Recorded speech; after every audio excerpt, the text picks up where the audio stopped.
میں نے ایسے لوگ بھی دیکھے ہیں مسجد کی ہمسائیگی میں ہوتے ہیں، نماز کی توفیق نہیں ہوتی۔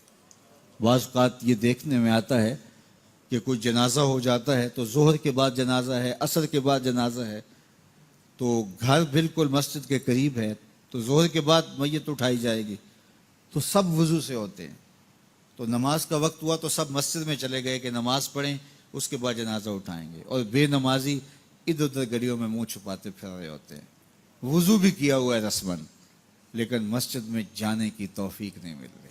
وہ سمجھتے ہیں ہم نہیں جا رہے، میاں تمہیں کوئی بلا ہی نہیں رہا۔ اتنے بد نصیب ہو، جنازہ بھی تم اللہ کے لیے نہیں پڑھنے آئے، وہ بھی کسی کے دکھلاوے کے لیے آئے ہو۔ وہ تو فرض کفایہ ہے اور یہ نماز فرض عین تھی، اور یہاں اللہ کا بلاوا آیا، اس کے لیے اذان کوئی نہیں، اس کے لیے اذان ہے، اور تم یہاں اذان سننے کے باوجود بھی مسجد کے باہر گھوم رہے ہو، بہانے بہانے کبھی ادھر جا رہے ہو کبھی ادھر جا رہے ہو، اور نمازی مسجد کا رخ کر رہے ہیں۔ تو یہ کتنی بد نصیبی ہوتی ہے کسی شخص کی کہ مسجد کی ہمسائیگی میں بھی رہتا ہو اور مسجد کے قرب میں کھڑا ہو، اسے نماز کی توفیق نہ نصیب۔ تو یہ اس کی طرف سے توفیقات نصیب ہوتی ہیں۔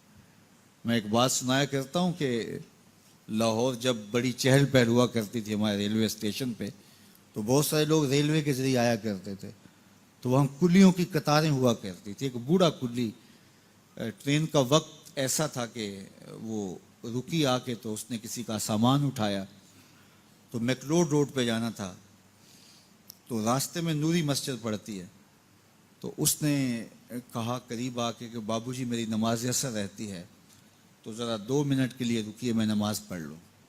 تو اس نے کہا ٹھیک ہے، سامان رکھا اور بابا جی اندر نماز پڑھنے چلے گئے۔ نماز ذرا اعتدال کے ساتھ پڑھتے تھے، رکوع و سجود اچھے طریقے سے کرتے تھے، اور یہ بار بار ٹائم دیکھتا ہے اور کبھی اندر جھانکتا ہے، تو بابا جی ابھی رکوع میں ہیں، کبھی سجدے میں ہیں، کبھی قیام میں ہیں۔ یہ کہتا ہے کہ میں عجیب مصیبت میں پھنس گیا کہ بابا جی نماز نہیں چھوڑ رہے۔ خیر بابا جی نے سلام پھیرا، ان کو تسبیحات فاطمہ پڑھنے کی عادت ہوئی تھی، وہ تسبیحات پڑھنے لگ گئے، تو اس کا پیمانہ صبر لبریز ہو گیا۔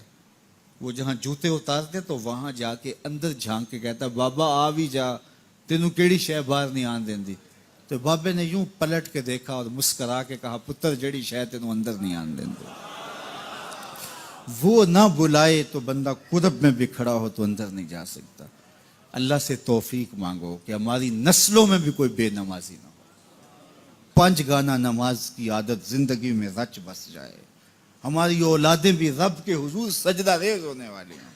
قیامت کے دن جب حکم ہوگا کہ اللہ کو سجدہ کرو، بے نمازی اس دن تو چاہیں گے سجدہ کریں، آج کوئی نماز پڑھتا ہے یا نہیں پڑھتا، اس دن تو ہر کوئی چاہے گا کہ آج سجدہ کریں، لیکن بے نمازی چاہے گا کمر اکڑ جائے گی، سجدہ کر نہیں سکے گا۔ قرآن بتاتا ہے کچھ لوگ جہنم کی طرف دھکیل کے لے جائے جا رہے ہوں گے، ان کو کچھ لوگ پوچھیں گے ما سلککم فی سقر، تم جہنم کو کیوں جا رہے ہو؟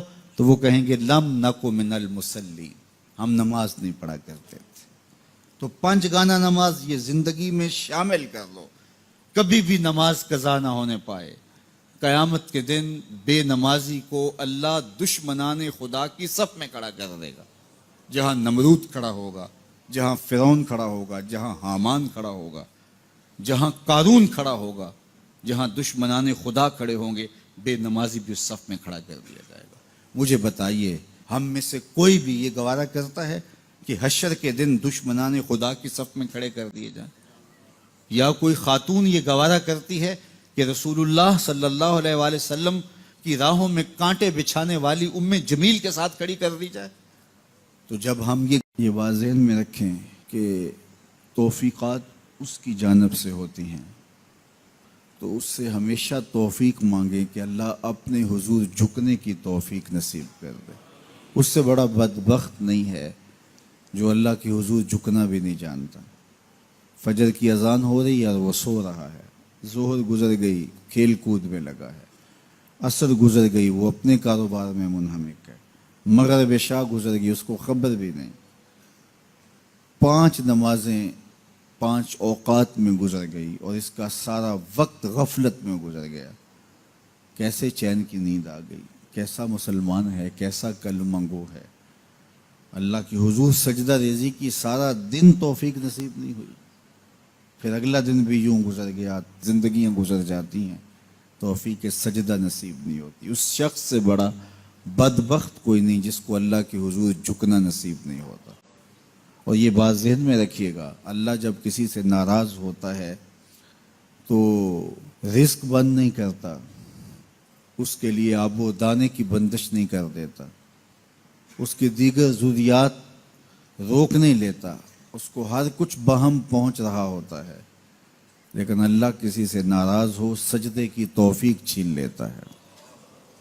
بندہ سمجھتا میں نماز نہیں پڑھتا، میاں تو کون ہے، تجھے توفیق سجدہ ہی نہیں دی جا رہی، تو نے اللہ کو ناراض کر لیا ہے، وہ تجھے اپنی چوکھٹ پہ بلاتا ہی نہیں، اپنی دہلیز پہ تمہیں حاضری کا اذن ہی نہیں دے رہا۔ تو اس سے معافی مانگو اور 5 گانا باجماعت نماز شعار زندگی بناؤ۔ اللہ کے محبوب علیہ السلام نے ارشاد فرمایا، حضرت انس رضی اللہ تعالی عنہ کی مرویات سے ہے، صحیح بخاری میں یہ حدیث موجود ہے کہ آقا کریم نے ارشاد فرمایا، ان احدکم اذا صلی ینادی ربہ، تم میں سے جب کوئی شخص نماز پڑھتا ہے تو وہ اپنے رب سے سرگوشیاں کر رہا ہوتا ہے۔ یہ اپنے رب سے ہم کلام ہونا ہے۔ حضرت سہل بن عبداللہ تستری کسی جنگل میں رہتے تھے، کچھ لوگ انہیں ملنے گئے تو کسی نے پوچھا واپسی پہ کہ حضرت یہاں تنہائی میں دن اور راتیں کیسے کاٹتے ہو؟ تو حضرت سہل نے کہا تمہیں کس نے کہا ہے میں تنہا رہتا ہوں؟ کہا کسی نے کیا کہنا تھا، ہم خود دیکھ رہے ہیں آپ تنہا ہیں۔ فرمایا تم نے غلط دیکھا، میرا جب اس سے باتیں کرنے کو جی چاہتا ہے تو میں نماز کے لیے کھڑا ہو جاتا ہوں، اور جب اس کی باتیں سننے کو جی چاہتا ہے تو قرآن کھول کے بیٹھ جاتا ہوں، کبھی اپنی سناتا رہتا ہوں کبھی اس کی سنتا رہتا ہوں۔ تمہیں کس نے کہا میں تنہا رہتا ہوں؟ میں تو دم دم اپنے رب کے ساتھ رہتا ہوں۔ تو جو نماز پڑھتا ہے وہ اپنے رب سے سرگوشیاں کرتا ہے، وہ اپنے رب سے بات کرتا ہے، اپنے رب سے ہم کلام ہوتا ہے۔ تو خوش نصیب لوگ جنہیں 5 گانا نماز نصیب ہوتی ہے، اور پھر اگر اس کے آداب کی رعایت کے ساتھ نصیب ہو، نماز پڑھنے کا جو انداز ہے وہ نصیب ہو جائے، جیسا کہ حدیث احسان میں ہے، جبریل امین نے حضور سے کچھ سوال کیے تھے، ان میں سے ایک سوال تھا حضور احسان کیا ہے؟ تو فرمایا تو اپنے رب کی عبادت اس طرح کرے کأنک تراہ، گویا تو اسے دیکھ رہا ہے، یہ تیری کیفیت ہو کہ تو اپنے رب کا دیدار کر رہا ہے۔ اللہ اکبر۔ حضرت سیدنا علی المرتضیٰ رضی اللہ تعالی عنہ سے کسی نے پوچھا کہ جس رب کی عبادت کرتے ہو کبھی اس کو دیکھا بھی ہے، کبھی اس کیفیت سے بھی گزرے ہو؟ تو فرمایا لم اعبد ربا لم اراہ، جب تک دیکھتا نہیں سجدہ ہی نہیں کرتا۔ تو اپنے رب کی عبادت ایسے کرو کہ تم گویا اسے دیکھ رہے، اور اگر یہ کیفیت تمہاری پیدا نہیں ہوتی تو کم از کم اس کیفیت میں آؤ کہ تمہارا رب تمہیں دیکھ رہا ہے۔ اور یہ تصور بھی کون سا کم ہے کہ میرا مالک مجھے محبت کی نگاہ سے دیکھ رہا ہے، اس تصور میں سرشاری طاری ہو جاتی ہے کہ میرا مالک مجھے دیکھ رہا ہے۔ تو وہ انتہائی کیفیت ہے کہ اپنے رب کی عبادت اس طرح کرو کہ گویا تم اسے دیکھ رہے ہو، اور اگر وہ کیفیت طاری نہیں ہوتی تو اس کیفیت میں ڈوب جاؤ کہ وہ تمہیں دیکھ رہا ہے۔ تو اپنے رب کی عبادت اس طرح کرے کأنک تراہ، گویا تو اسے دیکھ رہا ہے، یہ تیری کیفیت ہو کہ تو اپنے رب کا دیدار کر رہا ہے۔ اللہ اکبر۔ حضرت سیدنا علی المرتضیٰ رضی اللہ تعالی عنہ سے کسی نے پوچھا کہ جس رب کی عبادت کرتے ہو کبھی اس کو دیکھا بھی ہے، کبھی اس کیفیت سے بھی گزرے ہو؟ تو فرمایا لم اعبد ربا لم اراہ، جب تک دیکھتا نہیں سجدہ ہی نہیں کرتا۔ تو اپنے رب کی عبادت ایسے کرو کہ تم گویا اسے دیکھ رہے، اور اگر یہ کیفیت تمہاری پیدا نہیں ہوتی تو کم از کم اس کیفیت میں آؤ کہ تمہارا رب تمہیں دیکھ رہا ہے۔ اور یہ تصور بھی کون سا کم ہے کہ میرا مالک مجھے محبت کی نگاہ سے دیکھ رہا ہے، اس تصور میں سرشاری طاری ہو جاتی ہے کہ میرا مالک مجھے دیکھ رہا ہے۔